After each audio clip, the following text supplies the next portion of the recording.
สบายดียามเช้าจ้าพี่น้องสวัสดีจ้าสวัสดีเพื่อนทุกคนเด้อพี่น้องเอ้ยไม่ใช่ยินดีต้อนรับสู่ช่องแม่น้องบอยคือเก่าคือเดิมจ้าเจี๊ยบหาวมื้อนี้พี่น้องหาวแต่เช้าจ้าชวนประบัวมาขุดปูจัดไปเนาะพี่น้องเนาะไปขุดปูกับเจี๊ยบจ้าพี่น้องขุดปูนะเพิ่นว่าหักขุดไปห้องไปโอ้ยอยู่พี่น้องสิได้จักโตแล้วมื้อนี้บ่เฮ้ยจะมันสิชมใจอยากอยู่ว่าแล้วก็นี่ฉันพอกินส่วนปลาบัวนี่ปลาบัวผู้บ่อยากขุดน่ะได้แล้วจ้าเขียดโม่โตเบลอเลยเอาเบิดอีกแล้วเดี๋ยวหลอกก้นเห็นทุ่มคณะให้กระเจ้าหน่อยเด้อถ้าผมว่าก้นคณะเขาเลยโอ้ยมันก็จะเป็นอย่างเนาะยามนี้เขาก็ต้องอันนั้นมันก็อยู่น้ำเนื้อนี่แหละ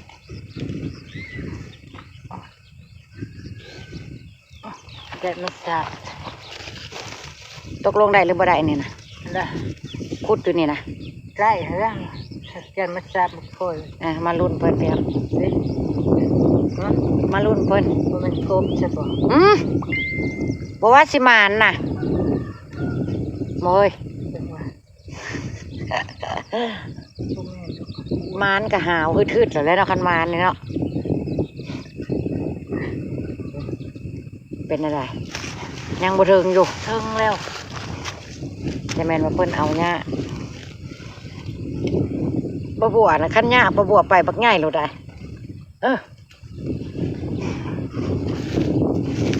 แม่บอกอยากโจกเคยเฮ้ยพูดดูคนเขียนบ่อยากจกมันกับประมาณบ่ได้กันเนาะเฮ้ยโตขนาดมันไม่รู้ไหมได้ว่าละพี่น้องนั่งหาเบิ่งมาลูกมาเอาไว้ลูกลาขับแตง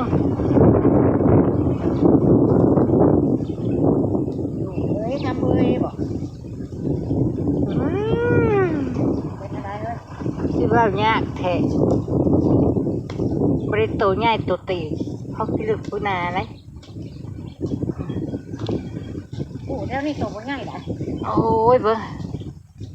เป็นไงเด้ใช่พอดี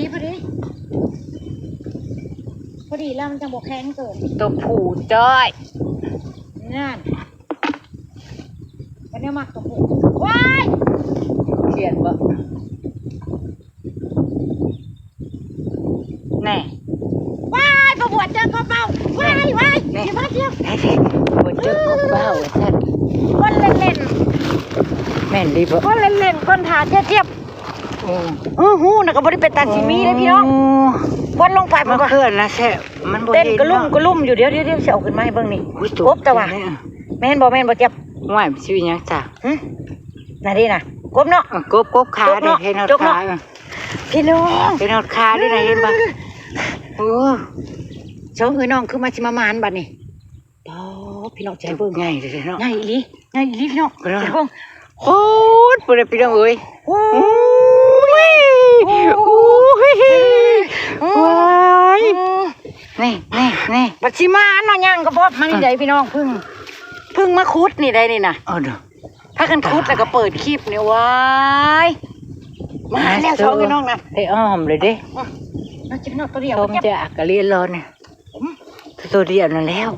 บอกว่าสิคุดเอาปูถ่าเจี๊ยบอยู่นี่พี่น้องใกล้ๆกันนี่บ่ได้คิดว่าเป็นหูโคบว้าวใดหูน่ะก็บ่ได้เปิดบ่ได้ย่างได้เห็นแต่กระแป้งมันนี่เด้นี่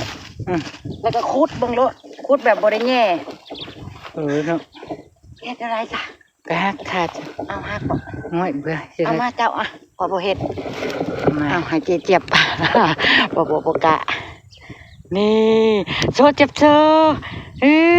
สมใจเพิ่นอยากมาไอ้ลีมื้อนี่เกิดมาแล้วก็อยากกินอันเนาะไปมีแห้งอยากลุยแล้วจ้าบาดนี่คุดปู ปูให้เจ็บๆก็ไม่ต้องมาเนี่ยจะตรงงาม แต่มันตกใจอยู่แต่ว่า ๆขุดปู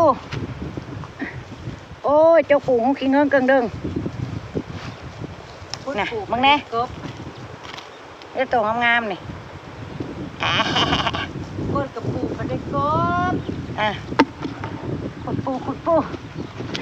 พี่น้องปูอยากมาขุดแต่บุตรท่านได้เจ้ากระแง่บางก้อนเจ้าจังขุดเจ้ากระ แม่ ได้ ต้องไปคือจังหวัดตื้นมากดมาเขาก็แง่เขาเรียก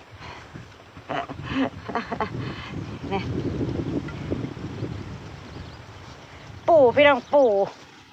ปูนะแต่ว่างามคักโอ้ย เด็ก ขุดให้มันยากมันซ่าอหย่างเด้ข้านเอาอยู่น้ำห่มไหมนี่ปะบัวนะใช่เลยกำลังโมไปทางใดเลยน่ะ ก็กบบ้างนั่นแหละ คิดว่านะพี่น้องมิแต่โตพอดีแล้วได้ปูนี่นะมึงเลยได้โตพอดีงามผมไป กบบ้างมันแจ๊ก ผมไปให้กระเจ้าก่อนอ่ะกบไปคืนคือเก่าขุดแล้วล่ะกะกบไปคืนคือเก่าตอนนี้เด้ โอ้ย ปะบัวขุดล้อเจี๊ยบได้ต้องสไลด์โตแต่ว่าบุท่านได้โจกเอาบุได้ถือแนวใส่มานี่พุ่นโยมว่าผู้บงนึงมันเป็นหมองเป็นบ้อนได้ปู่นะเจ็บเอ้ยไปฉันพาไปขุดนี่ อยู่บ้านไหนปุ่นนี่พูดตัวได้แล้วปุ่นเด้ ชุดรามเจียมสร้างเป็ดเนาะนี่ปะบัวขุดนะมีแต่ตัวแม่ได้พี่น้องมีแต่ปู่ตัวแม่นี่ไม่ได้ตัวงามๆเลี้ยงอู้หูอ้อยห้อยปู่ปะบัว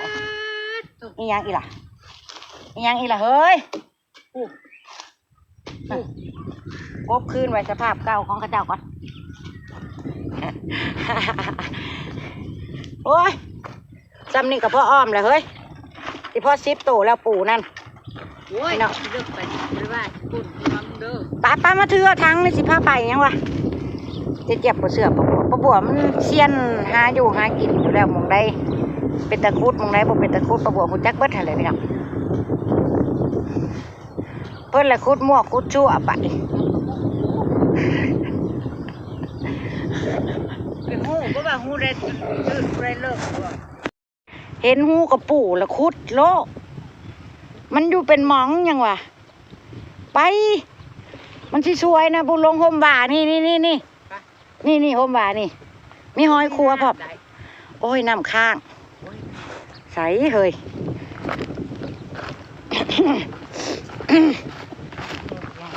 ใส่เบิ่งมาสิแง่เบิ่งนี่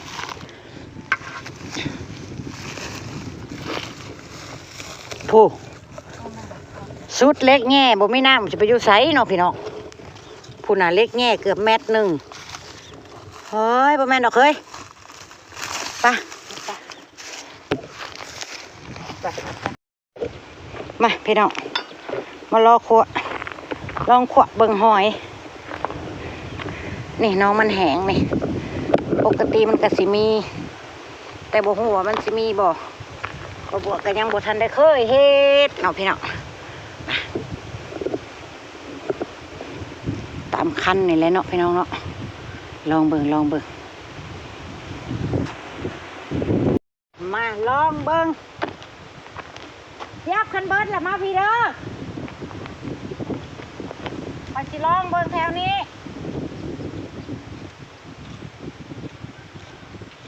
มันอยู่ดำแนวได้หอยนี่น่ะตามแล้วตึกโลดฮ้าวนี่ลีพี่น้องนี่ตามตึกโอ้นี่หอยขัวนี่หน่วยใหญ่อยู่เด้อนี่1 หน่วยจ้า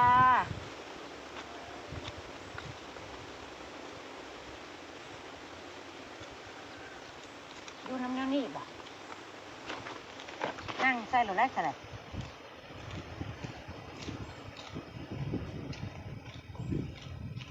อ้าวก็ไม่เฮ็ดให้หาวซื่อๆบ่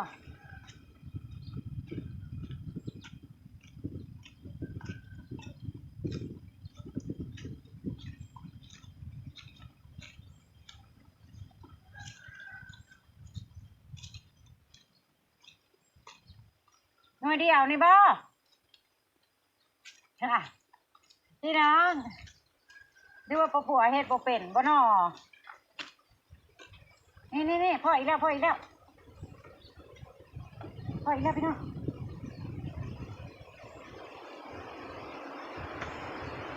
สองจ้ะ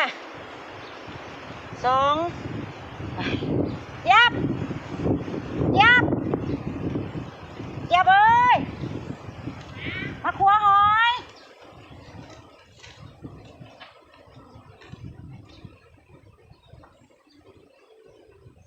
สามจ้ะหอยคู่วะจ้ะหูแล้วคนดูน้ำมันนี้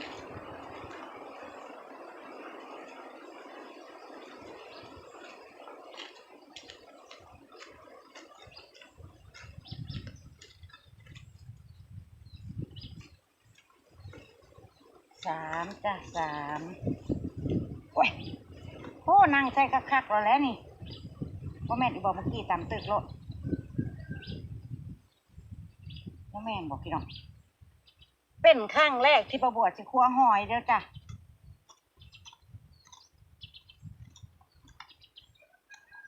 เฮ็ดแห้งบ่ได้บอกมันสิต่ำโตเพิ่นบอกกี่บาทบอก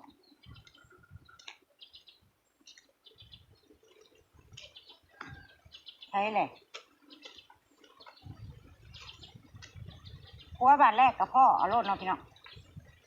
อยู่น้ำอันใดเนาะ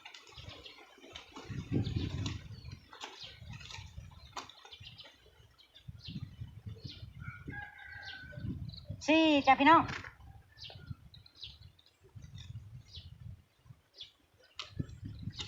พันธิดังแก๊กๆดูได้พี่น้องถึกเสียมฮะนะแต่พ่อว่าข้าเจ้าไปคั่วห้อยข้าเจ้าถือข่าวถือน้ำไปกินเนาะพี่น้องเนาะมันต้องใช้เวลานี่หาเจี๊ยบมีได้เจี๊ยบเบาเอื้อส่วนประบัวอยู่อุ้ยนี่ตัวหนึ่งนี่พี่น้องนี่เมื่อวานเบาเอื้อเพิ่นชวนอยู่แต่ว่าหลายแนวเฮ็ดหลายแนวไปเลยกันเลยว่าเว้ากันเยอะแยะเลยบ่ได้มาว่าจากมาคั่วเบิ่งในนี่แหละพี่น้อง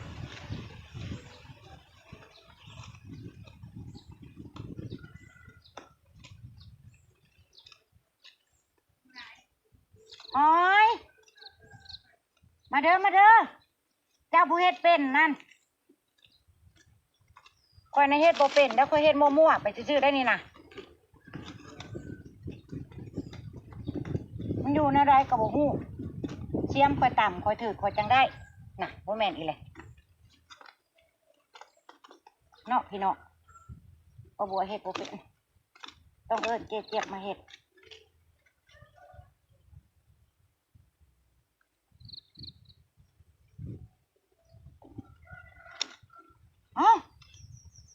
น่ะมีหอยได้เฮ้ยมาทอนเฮ้ยกับบ่เฮ้ยหายดินี่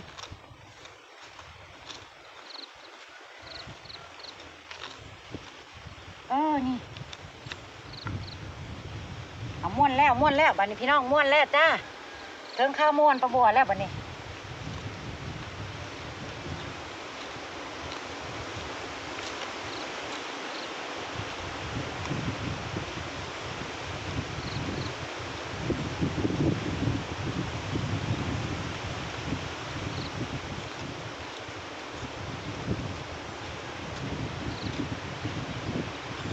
ใช่ล่ะ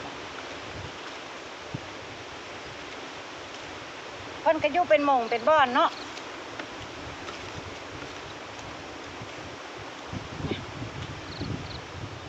พี่น้องเอ้ย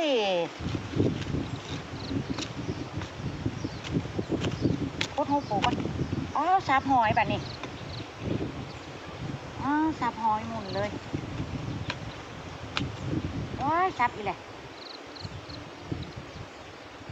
ว้าตัวใหญ่ขนาดพี่น้องตัวอ้วนๆนี่นะพี่น้องตัวใหญ่ๆในหอยขัวหนึ่งเนี่ยตัวหนึ่งคู่กันประบวดซับ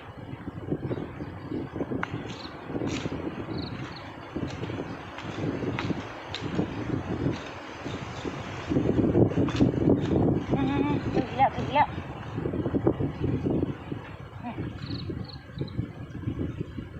เห็นจะบอกพี่น้องเห็นน้ำประบวดจะบอกมันจะทอดแสงเนาะแต่ว่ามีหอยจ้ะพี่น้องถึงแล้วนี่พี่น้องหอยขัว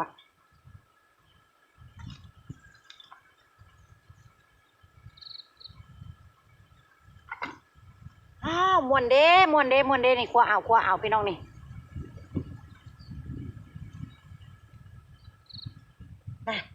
ได้อีกแล้วแต่ว่าตัวบ่ใหญ่นี่ตัวบ่ใหญ่แต่ว่าอ้วนเด้อพี่น้องเพิ่นเขาง่ายเขากราบนั่นนี่นะ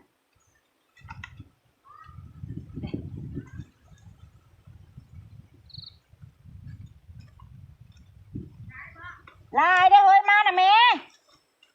โอ้ยเมื่อยเอิ้นเจี๊ยบได้พี่น้องเอ้ยเจี๊ยบน่ะเฮ็ดคูดปูกับคูดดิลีอีหลอได้นี่แต่ว่าคูดก็บ่ค่อยได้ดอกจ้ะมันเลิกแล้วก็ย่าแล้วก็คูดนี่นะมาขัวหอยนี่นะเฮ้ยมันอยู่ในใดเจ้าเคยขัวบ่หอยนี่นะฮะ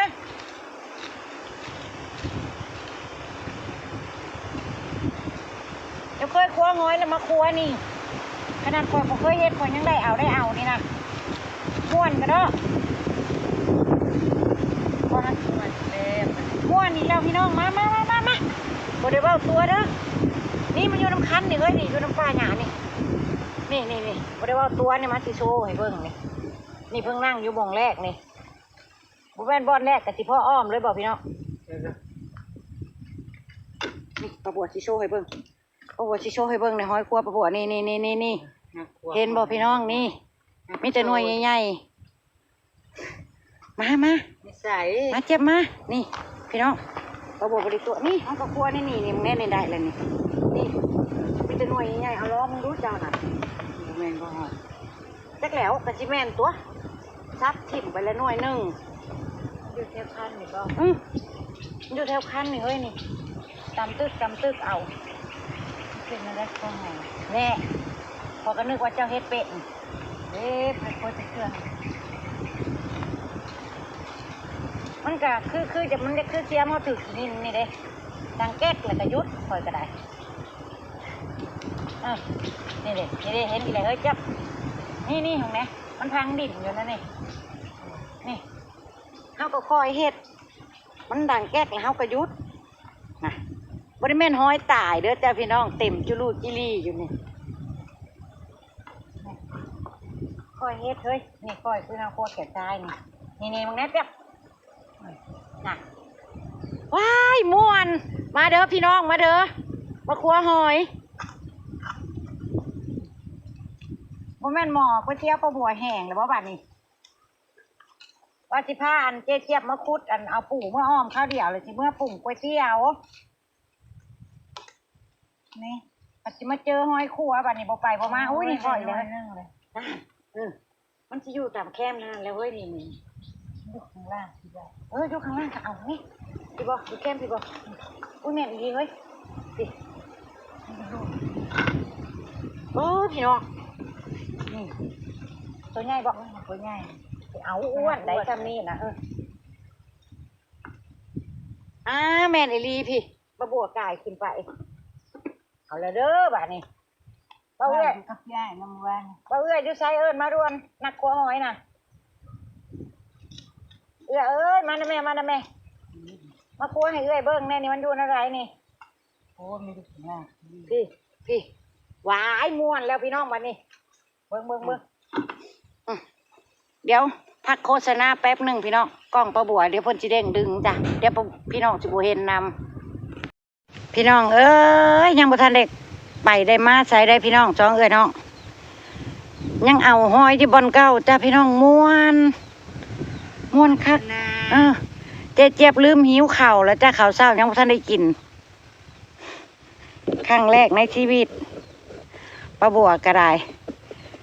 อายุจน40 กว่าปีแล้วบ่เคยครัวหอยมีครั้งมีมื้อนี่แหล้วพี่น้อง โอ้ยได้ดูนี่ อ่า กดใจ มีมื้อนี่แหละที่ป้าบัวครัวหอยแล้วได้แล้วเห็นแล้วมานม่วนจ้ะมาเอาอีกจักตั้ง ไม่ควรกันจ้า แต่ว่าความได้ความมันนั่นได้ร้ายแล้วได้พี่น้องเอ้ยคงทั้งแล้วนี่ได้ร้ายแล้วจ้ะโอ้ย ไปย้อม ได้ว่าบ่ยอมจ้ะบ่ยอมจ้ะต้องเอาให้ทั่วน้องจ้ะมือนี้นะน้ำก๋วยเตี๋ยวก็เลยบ่ได้ปรุงไว้ให้ลูกจ้อยว่าสิพาเจ๊เจี๊ยบมาคุดปู่เมื่ออ้อมหน่อยนึงว้าวนั่นมาแต่เช้า เจ็บใจลูก ข้าวเช้ากับพ่ท่านได้กินพี่น้อง โอ้ยใจ มึงแน่นี่หาเห็นเลยบ่อละ2บ่อละ3บ่อละ4สิบ่ใหายม่วนเลยใช้พี่น้องเอ้ย จุ๊บ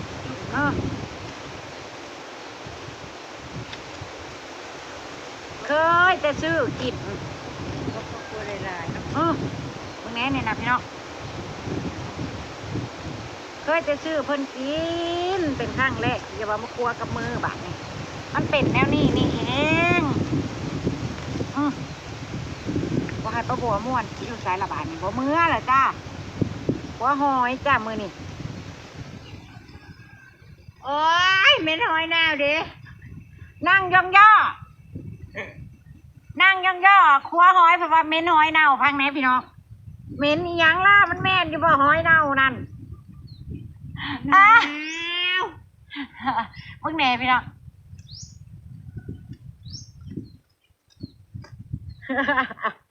กลัวประท่านได้เวิร์กง่ายสุดเลย พี่เฮยทั้งพี่กับมีได้เฮย ผมมีเวิร์กเยอะ มีไปทั่วเลยเนาะ ทั่วน้องเลย มันจะมีอ้อมนองเลยนี่ได้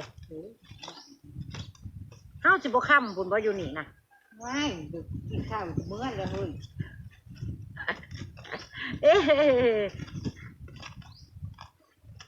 เนาะพี่น้อง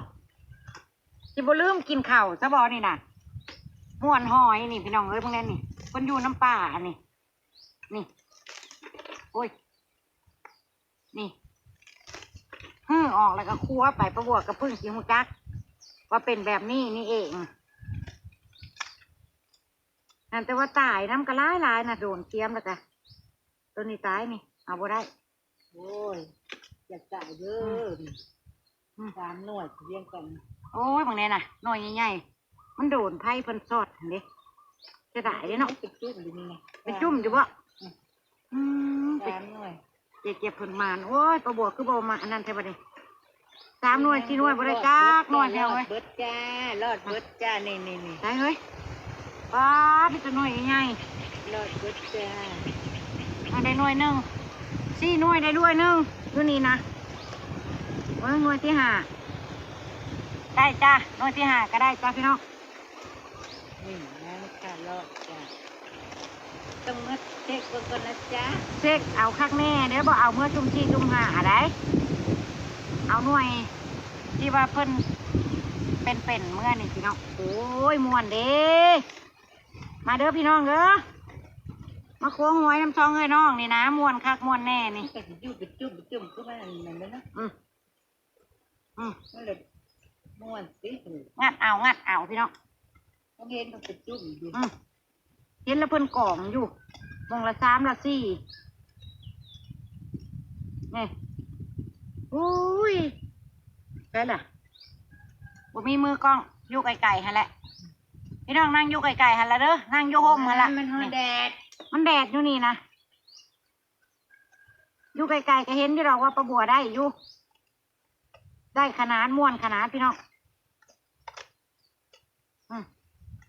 ดังแก๊กแล้วแม่นโลดโอ้ยตายเลยหักชวนร้ายมันจะอันนั้นเนาะกันได้เบิร์ดเต็มทั้งแล้วป่านนี้นะน่ะบ่ได้อีกเลยหน่วยนี่ เก็ กะ บนอดอยู่นี่ เป็นน้อยก็มี เจ็ดหน่อยก็มี บริตั้งใจเด้อ เบิ่งแน่นี่โอ้ยเบิ่งแน่นี่พี่น้องตั้งมีอีหลีได้ป้าบัวอะไรคิดว่าบ้านป้าบัวมันบ่มีหอยคู่วะพี่น้องเอ้ย ที่แท้ละเพิ่นบ่เพิ่น ที่แท้แล้วบ่เคยเฮ็ดเบิ่งแน่นี่นะนี่นี่ ถ้าพวกกินบ่เป็น อ่ะ บ่อยาก โอ้ย แต่ปิดเด้อ เบิ่งแน่นี่กล่องนี่จับแต่ว่ามันสิได้เบิดบ่นี่นะ ไปจุ๊บอยู่ยัง กล่องอยู่พี่น้องนี่แต่ว่ามันสิได้เบิดคู่งัวบ่นี่นะ เป็นปิดจุ่ม นี่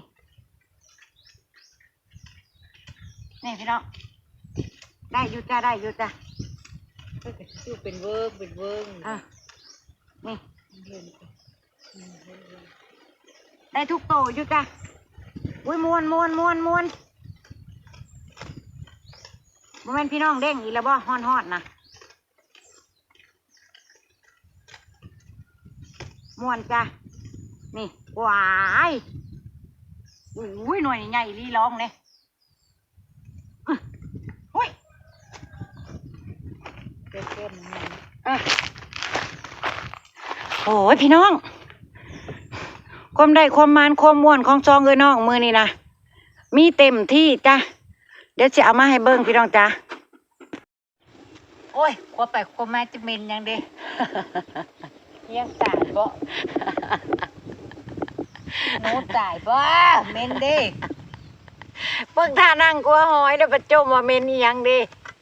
ว้ายเมนอีหยังกระดาษสิหู้เนาะเบิ่งแน่ท่านั่งตีนสิ้นก็บ่เอา พี่น้องสองเอ้ยน้องม่วนจ้ะวนนะกันนี่เลยบ่กลับง่ายๆจ้ะมื้อนี้ หิวข้าวเลยพี่น้องเอ้ยไปเล่นกินข้าวเจ้า มันจะมาม่วนนะครึ่งทั้งเลยนี่พี่น้องเนี่ยนะฮะสำหรับพ่อหอย ครึ่งทั้งเลยพี่น้องจ๋าความใดความมานของสองเอ้ยน้องนะโพดโพเนี่ยนะขัวเอาสิให้ย่าอะไรจังไรพี่น้องอยู่ก้นทางพวกกับบักหลายๆเลยได้ จามมองเลยสิ